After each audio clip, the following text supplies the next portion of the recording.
संघर्ष और समर्पण। इस कहानी का केंद्र है सुमन, जो एक गरीब परिवार से आती है और शादी के बाद अपने नए परिवार में एक कठिन स्थिति का सामना करती है। उसके पति राजेश एक साधारण व्यक्ति हैं, लेकिन उसकी नंद प्रिया अत्यंत दुष्ट और स्वार्थी है। ये कहानी सुमन के संघर्ष, साहस और अंततः उसके परिवार के लिए प्यार की कहानी है।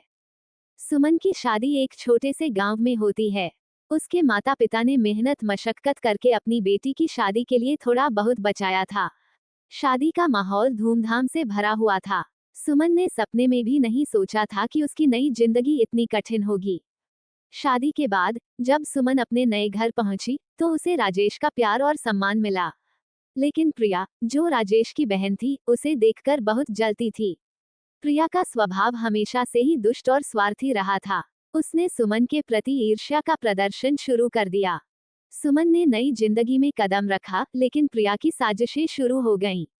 वो हर कदम पर सुमन की कमी निकालने लगी। घर के कामों में भी वह सुमन की मदद नहीं करती थी, बल्कि हर बात पर उसे नीचा दिखाने की कोशिश करती थी। राजेश ने अपनी बहन की दुष्टता को महसूस किया, लेकिन वह सुमन को भी समझाना चाहता था कि वह धैर्य रखे। उसने सुमन को विश्वास दिलाया कि सब कुछ ठीक हो जाएगा, लेकिन प्रिया की चालाकी बढ़ती गई। एक दिन उसने सुमन के खिलाफ घरवालों के सामने एक झूठा आरोप लगाया। सुमन ने हार नहीं मानी। उसने घर के कामों को अच्छे से किया और अपने पति के लिए एक अच्छा खाना बनाने लगी। उसने एक छोटे मोटे काम की तलाश शुरू की ताकि परिवार की आर्थिक स्थिति में सुधार हो सके। उसने सिलाई और कढ़ाई का काम शुरू किया। प्रिया ने देखा कि सुमन धीरे धीरे सफल हो रही है। उसने और भी चालें चलनी शुरू की। उसने राजेश को समझाने की कोशिश की कि सुमन उसके भाई के लिए अच्छी नहीं है, लेकिन राजेश ने उसे नजरअंदाज किया और सुमन का समर्थन किया। एक दिन प्रिया ने सुमन के खिलाफ घर में बड़ा हंगामा खड़ा किया। उसने झूठे आरोप लगाए और सुमन को सबके सामने अपमानित किया। लेकिन राजेश ने प्रिया को सख्ती से कहा कि उसे अपनी पत्नी पर विश्वास है और सुमन एक अच्छी पत्नी है। सुमन ने तय किया कि वह प्रिया को उसकी दुष्टता का एहसास कराएगी।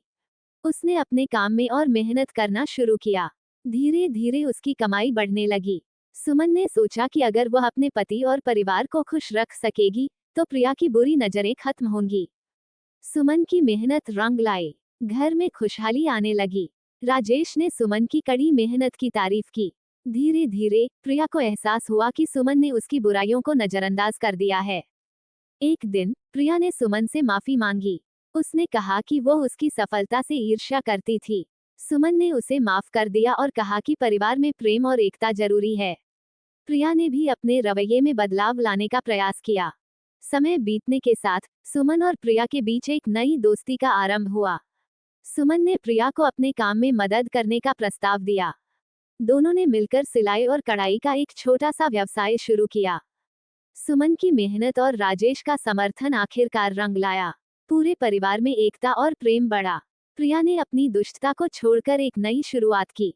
इस प्रकार सुमन ने न केवल अपने जीवन को संवारने में सफलता पाई, बल्कि अपने परिवार को भी प्रेम और एकता का पाठ पढ़ाया।